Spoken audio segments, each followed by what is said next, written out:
말씀 오늘 보시면 사무엘하 4장 1절로 12절 말씀 교독하시겠습니다. 사울의 아들 이스보셋이 아브넬의 헤브론에서 죽었다 함을 듣고 손맥이 풀렸고 온 이스라엘이 놀라니라. 사울의 아들 이스보셋에게 군장 두 사람이 있으니 하나의 이름은 바하나요 하나의 이름은 레갑이라. 베냐민 족속 브에롯 사람 림몬의 아들들이더라. 브에롯도 베냐민 지파에 속하였으니 일찍 브에롯 사람들이 깃다임으로 도망하여 오늘까지 거기 우거함이더라. 사울의 아들 요나단에게 절뚝발의 아들 하나가 있으니 이름이 무비보셋이라. 전에 사울과 요나단의 죽은 소식이 이스라엘에서 올 때에 그 나이 5살이었는데 그 유모가 안고 도망하더니 급히 도망함으로 아이가 떨어져 절게 되었더라. 브에롯 사람 림몬의 아들 레갑과 바하나가 행하여 볕이 쬐을 때 즈음에 이스보셋의 집에 이르니 마침 저가 낮잠을 자는지라. 레갑과 그 형제 바하나가 밀을 가지러 온치하고 집 가운데로 들어가서 그 배를 찌르고 도망하였더라.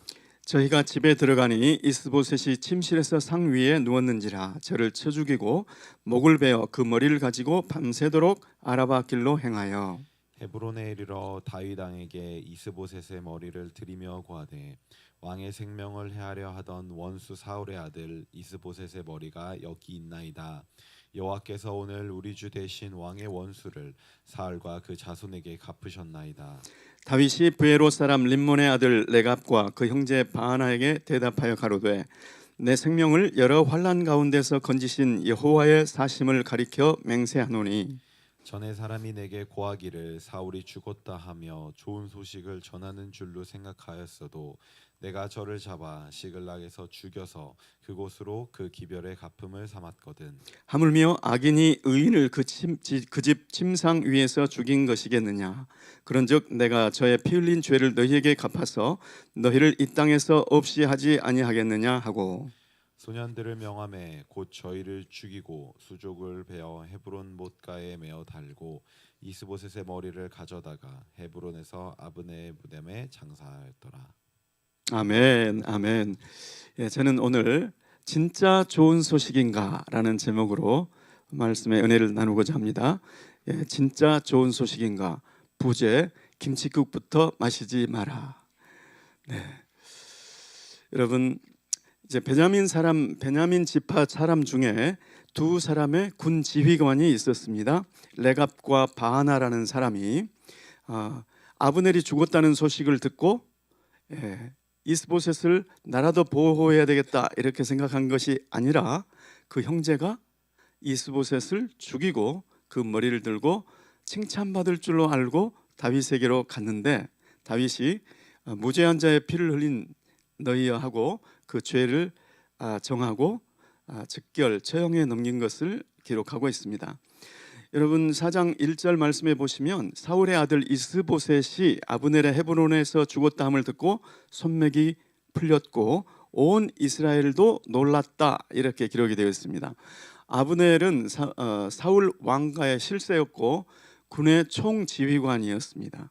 그런데 다윗에게로 갔다가 거기서 살아 돌아오지 못했다, 죽었다. 이 얘기를 듣고 가장 놀란 사람은 물론 이스보셋이었겠죠. 그리고 온 11지파의 모든 사람들이 다 놀랐다. 그 중에 이스보셋의 군 지휘관 중에 두 형제 바하나와 레갑도 놀란 거예요. 우리 이제 어떻게 하지? 우리라도 이스보셋을 보호해야 되겠다 이렇게 생각하면 충성된 사람이었을 텐데 그동안에 얼마나 신임을 얻었으면 군 지휘관의 위치에 올라갔겠습니까? 이 형제가 사울과 똑같은 베냐민 지파 사람이었으니까 더 믿을만하다고 여겼겠죠. 그런데 그 신의를 저버리고 우리가 살 길은 이제 나라가 다윗에게로 기울었으니 우리가 살 길은 이스보셋을 죽이고 다윗에게 가져가는 것이다. 그것이 우리가 살 길이고 그것이 우리의 지위를 보장받을 수 있는 길이다. 우리의 이익이다. 이렇게 판단을 하고 죽은 이스보셋을 죽여버리는 그런 내용이 4장 1절부터 6절까지 말씀으로 나와 있습니다. 여러분 충성을 하다가, 충성은 한결같음이라고 말씀을 드렸죠. 그런데 충성을 하다가 충성의 위기가 오죠. 내가 계속 이 사람에게 있어도 나에게 이득이 될 건가를 생각한다는 것이죠. 그것이 사람의 내면 깊숙이에 있는 마음입니다. 여러분, 성령 충만하지 않으면 우리 그리스도인들에게서도 그 모습이 나타날 수 있다는 거예요. 예, 성령께서 성령의 소욕대로, 성령의 성품대로 하면 충성이 계속 되는데, 왜냐하면 성령님의 열매 중에 충성과 온유와 절제다. 성령님께서 나를 주장하시면 나는 계속 일관성 있게 한결같이 주님께 충성하고 교회에 충성할 수 있죠. 주님의 몸된 교회에 충성할 수 있죠. 그런데 성령 충만이 레벨이 쭉쭉쭉 떨어지면 내 유익이 올라온다. 그래서 세상 사람들 가운데서도 이런 일을 많이 보죠. 저 사람이 그럴 수가, 저 사람은 그렇지 않을 거라고 믿었는데, 그렇지 않습니다. 사람은 다 마찬가지입니다. 성령 충만하지 않으면 그리스도인들조차도 마찬가지입니다. 어떻게 저 사람이 저럴 수가? 그 사람이 그럴 수도 있는 거예요. 나도 그럴 수가 있는 거예요. 예, 내가 성령 충만 떨어지면 나도 바나와 레갑처럼 된다는 것입니다. 그래서 오늘 저와 여러분은 바나와 레갑의 그 변절, 그 배반을 보면서 나도 성령 충만하지 않으면 똑같은 모습으로 하나님을 실망시킬 수 있고 교회를 실망시킬 수 있고 우리 성도님들 얼마든지 우리 실망시킬 수 있는 사람들이라는 거. 그래서 성령 충만을 붙잡으라. 성령으로 충만하라는 명령이 그냥 성령 충만을 받으라, 계속 받으라, 이 명령이 그래서 있는 것이죠. 저와 여러분, 주님 앞에, 교회 앞에, 또 우리를 믿고 있는 수많은 사람들 앞에 그 한결같은 충성을 지킬 수 있기를 예수 그리스도의 이름으로 축원합니다.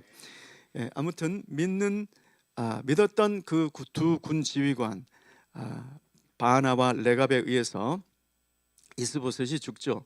그 사이에 4절 말씀에 보면 사울의 아들 요나단에게 절뚝발의 아들 무비보셋 얘기가 뜬금없이 툭 튀어나오죠. 이것은 뜬금없는 것이 아닙니다. 연애 편지 쓰는 방식 기억나십니까? 배치는 왜 그 자리에 거기 그 내용이 있는가는 모든 성경은 그냥 우연히 뚝뚝 떨어지는 게 아니고 반드시 의도가 있다는 것입니다. 지금 이 컨텍스트는 무슨 컨텍스트인가? 다윗의 집은 점점 강하여지고 사울의 집은 점점 쇠하여지더라. 이 내용의 컨텍스트 안에 있는 거예요. 그러니까 지금 다윗이 사람들을 자객을 보낸 것도 아니고 가만히 있는데도 하나님께서 이미 다윗에게 그 나라를 주시기로 하셨고 하나님이 그 일을 이루어 가시기 때문에 사울의 집안이 계속 쇠하여 가는 모습을 지금 보여주는 거예요. 사실 바나와 레갑, 이 형제의 그 이기심, 그것을 사용해서도, 그것을 통해서도 사울의 집이 쇠하여지는데 그만 쓰임을 받은 것이죠. 그런 사람들은.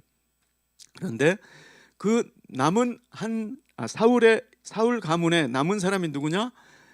요나단의 아들 무비보셋이 남았는데, 지금 이스보셋이 죽는 이 무렵에 그러면 독자들이 혹은 사울 가문의 베냐민 지파들이 우리 그래도 무비보셋 있잖아, 그런 게 아니고 무비보셋이 지금 어떤 상황인가? 이미 절름발이가 된 상황. 그래서 왕으로서의 모습, 그런 제대로 된 왕으로서의 모습을 갖추기 어려운 그런 상황이었다. 이것을 지금 가르쳐주는 그런 내용입니다.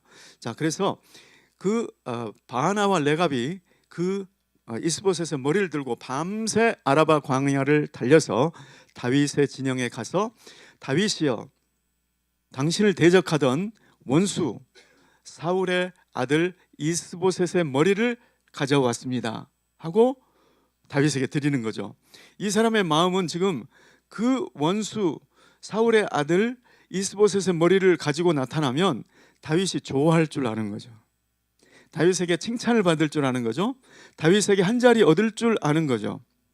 그렇지만 다윗의 그 깊은 내면을 몰랐기 때문에 자기 목숨이 위태해질 걸 모르고 이렇게 한 것이죠. 너희가 의인을 죽인 너희가 원수라고 말하는 사울, 그 사울을 죽였다고 말하는 자도 내가 죽였는데, 사울은 하나님의 기름 부으심을 받은 자였는데 그 하나님의 기름 부으심 받은 자를 죽였다고 자처하면서 상을 기대하는 그 사람 아말렉 소년을 내가 죽였는데, 너희가 볼 때 이스보셋에게 죄가 있었느냐 없었느냐? 아무 죄도 없었잖아. 그러니까 너희는 죄 없는 자의 피를 흘린 악인이야. 내가 살려둘 수 있겠는가? 그리고 바로 처단해버리죠. 여러분, 저는 아라바 광야를 밤새 이스보셋의 머리를 들고 달리는 그 바하나와 레갑의 그 마음을 한번 생각해 봅니다. 들떴겠죠. 두렵지만 지금 여기서 잡히면 베냐민 지파 안에 여기에 잡히면 죽을 수도 있지만 일단 여기를 벗어나서 다윗 진영에만 가면 우리는 상을 받을 것이다, 이렇게 생각하고 얼마나 열심히 달렸겠습니까? 그런데 가보니까 전혀 그게 아니었죠. 다윗의 마음을 몰랐으니까. 여러분, 저는 결혼 생활 후에 가장 충격받았던 사건 1호가 뭔지 아십니까? 저희 집사람의 마음을 잘 몰라서 생긴 해프닝인데요. 저는 대학 다닐 때 기숙사에서 흰빨래, 검정빨래 모두 한꺼번에 세탁기에 넣고 막 돌렸었거든요. 그래서 집사람이 바깥에 나간 사이에 흰빨래, 검은빨래를 다 모아서 세탁기에 돌려놓고 말려놓고 이제 칭찬받을 준비를 다 하고 있었거든요. 여보, 내가 오늘 당신을 위해서 좀 했어. 칭찬을 받을 줄 알았더니 빨래를 보더니 와, 저에게 이게 야단을 치는데, 제가 결혼 후에 야단 내가 잘못한 거를 알았더라면 야단을 쳐도 좀 마음의 준비가 됐을 텐데, 나는 지금 칭찬받을 준비를 하고 있는데 거기다가 야단을 쳤으니 몇 배로 더 제가 충격을 받은 거잖아요. 집사람의 마음을 전혀 모르니까 나는 칭찬받으려고 나간 거죠. 김치국부터 마신 거죠. 여러분, 결혼 1주년이 되었을 때 제가 그동안의 모든 사랑과 헌신의 마음을 모아서 꽃다발을 이따만큼 꽃다발을 해가지고 나타났거든요. 그러면 저는 칭찬을 받을 줄 알고, 그런데 저희 집사람은 결혼하자마자 전략 모드로 바뀌었다는 걸 제가 몰랐던 거예요. 그날도 제가 칭찬받으러 나갔다가 왜 이런 낭비를 했냐고, 그래가지고 제가 그 이후로는 제가 꽃을 못 삽니다. 트라우마가 생겨가지고 한 송이도 못 사요. 한 송이라도 사야 되는데 그 다음에는 꽃을 못 사요. 저는 이스보셋의 머리를 들고 밤새 아라바 광야를 뛰어가는 바하나와 레갑을 보면서 진짜 안타깝다. 다윗의 마음을 좀 알았더라면, 다윗의 마음은 여러분 공의의 의의를 알고 공의를 추구했던 사람이에요. 다윗은 하나님의 뜻이 중요했던 사람이고 하나님이 가장 높았던 분이고, 그런데 하나님의 기름 부으심 받은 사람, 하나님께서 기름 부었다는데 그 사람을 죽여? 그리고 나한테 상을 받으러 와? 그리고 바로 아말렉 소년 처단되잖아요. 여러분, 하나님의 마음을 모르면 우리도 바하나와 레갑처럼 될 수 있습니다. 네, 예수님 분명히 뭐라고 그러시냐면 달란트를 주면서 이걸 가지고 장사해라고 주고 떠나잖아요. 그러니까 지혜로운 사람들은 바로 그 즉시로 장사했다고 하잖아요.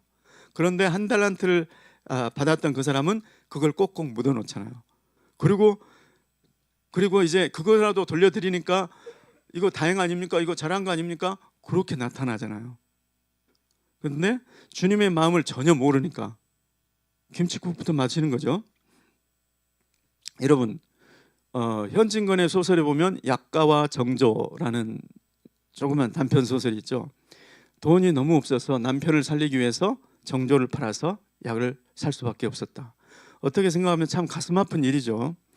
그런데 남편의 마음을 모르면, 그거 남편이 알면 그렇게 하겠습니까? 내가 죽어간다고 우리 아내가 정조를 팔아서 나의 약을 사왔다 그러면 내가 그 약을 먹겠습니까? 남편의 마음을 모르면 얼마든지 그런 일이 일어날 수가 있는 것이죠.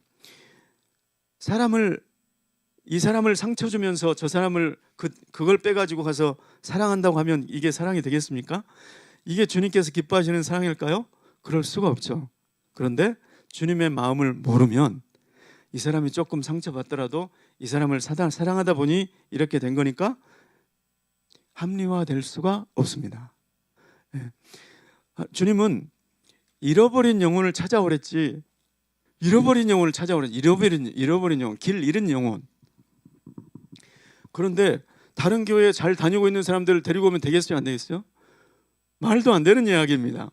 예, 우리 인카운터에서 절대 데려오면 안 되는 사람, 김광식 목사님, 예, 우리 뭐라고 교육받았죠? 다른 교회 잘 다니고 있는 사람들은 인카운터 대상자가 될 수 있는 거예요, 없는 거예요? 아닌 거예요. 그런 분들은 맞습니까? 네, 주님의 마음을 모르면 주님의 마음을 아프게 할 수 있고 칭찬을 받을 줄 알았는데 책망을 받을 수 있습니다. 자, 내가 헌금을 많이 하기 위해서 탈세를 한다? 그럴 수가 없는. 예수님 뭐라고 그러셨어요? 공세를 받을 사람에게 공세를 주고 세금을 바칠 사람들한테 세금을 바치고 주님을 섬기는 것이, 이것이 주님을 기쁘게 하시는 일이지. 주님께 많이만 드리면 주님이 기뻐하시겠지? 칭찬받을 줄 알았는데 나중에 열어보았더니 너는 내가 순종이 더 좋다고 한 거 기억 못하니? 주님은 순종을 기뻐하는 것이죠. 주님의 마음을 알아야 주님을 기쁘게 할 수 있는 것이죠. 예, 그래서 오늘 저는 말씀의 제목을 진짜 좋은 소식인가? 내가 진짜로 이 소식 전하면 상을 받을 것인가? 칭찬을 받을 것인가? 진짜 좋은 소식은 그 소식을 받는 사람의 마음을 알아야 되는 줄 믿습니다. 오늘 매일매일 우리가 말씀 앞에 나와서 그레이스 타임 말씀을 묵상하는 이유는 내 생각이 아니라 주님의 생각으로, 내 가치관이 아니라 주님의 가치관으로 바꾸고 싶은 거죠. 내 시각, 내 관점이 아니라 주님의 시각, 주님의 관점으로 바뀌자는 것이죠. 그래서 오늘 저와 여러분은 내 삶 가운데 자꾸 말씀과 비추어보고 말씀에서 조금이라도 떠난 부분이 있다면 그 부분을 말씀의 정로로 돌이켜서 주님의 기뻐하시는 사람, 그리고 내가 무엇을 해도 너는 정말 나에게 좋은 기별을 가져온 자다, 너는 얼음날의 냉수와 같다, 너의 삶과 너의 사역뿐만이 아니라 너의 삶 전체가 나에게는 향기로운 제물이다, 이렇게 인정받는 저와 여러분 되시기를 예수 그리스도의 이름으로 축원합니다. 그리고 주님께서 가장 기뻐하시는 것은 믿음이다. 믿음으로 생각하고 믿음으로 말하고 믿음으로 행하는 것, 이것이 주님을 기쁘시게 하는 줄 믿습니다. 믿음으로 하지 아니한 모든 것이 죄다라고 로마서에 말씀하고 있습니다. 그래서 우리는 믿음, 우리에게 가장 큰 가치관이 뭔가, 내가 지금 믿음으로 생각하고 있는가, 믿음으로 말하고 있는가, 믿음으로 행동하고 있는가, 나는 지금 성령의 소욕 따라서 말하고 있는가, 생각하고 있는가, 성령의 소욕으로 행하고 있는가, 이것을 점검해 보시고 주님 앞에 진짜로 기쁜 소식을 전하는 하루, 진짜로 기쁜 소식을 전하는 일생이 되시기를 예수 그리스도의 이름으로 축원합니다. 고마우신 주님 은혜를 감사합니다. 다윗의 마음을 알지 못하여 다윗에게 칭찬을 받지 못하고 다윗의 정죄를 받았던 바나와 레갑을 보며 주님, 우리가 우리 마음을, 우리의 삶을, 우리의 사역을 주님 앞 말씀의 성령에 비춰보기를 원합니다. 주님, 언제나 주님의 마음에 합한 그러한 언행 심사, 또 그 주님의 마음에 합한 삶과 사역이 될 수 있도록 주님 은혜를 베풀어 주시옵소서. 예수 그리스도의 이름으로 기도드리옵나이다. 아멘.